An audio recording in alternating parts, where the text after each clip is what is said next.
আচ্ছা, অলরাইট। অনেকে হয়তো বুঝতেছে না যে চ্যাম্পিয়ন রাশের যে আনলক করার ব্যাপারটা কি। অনেক ইন্টারেস্টিং একটা বিষয়। দেখেন যে আরএসকে অ্যান্ড জব ব্রেকার্স তারা কিন্তু অলরেডি 80+ পয়েন্ট করে ফেলছে। আর এখন নতুন করে সিস্টেম করছে যে সকল টিমগুলো 80 পয়েন্ট করতে পারবে তারা মেইনলি এটা আনলক করবে। আর আনলক করার পরে র্যান্ডমলি গেম চলতেই থাকবে ততক্ষণ পর্যন্ত যতক্ষণ না এই যে আনলক করা টিমগুলোর মধ্যে কোনো একটা টিম কি নিতে পারে, বুয়ে নিতে পারে। এখন মনে করেন নেক্সট ম্যাচ যদি আর স্ক্যান কি যে দুজনে আনলক করছে, তাদের মধ্যে যেই উইনার হবে সে কিন্তু ডিরেক্টলি একদম উইনার হিসেবে ঘোষিত হবে। কিন্তু এই বাকি 10টা টিম যদি তাদেরকে ভুইয়া নিতে না দেয়, তাহলে এই যে আপনারা ম্যাচ দেখতে পারতেছেন এটা কিন্তু র্যান্ডমলি চলতেই থাকবে। ঠিক আছে, 7, 8, 9, 10, 11, 12 মানে চলতেই থাকবে।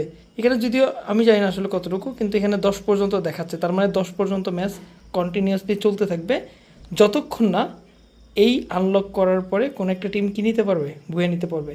ব্যাপারটা অনেক বেশি ইন্টারেস্টিং।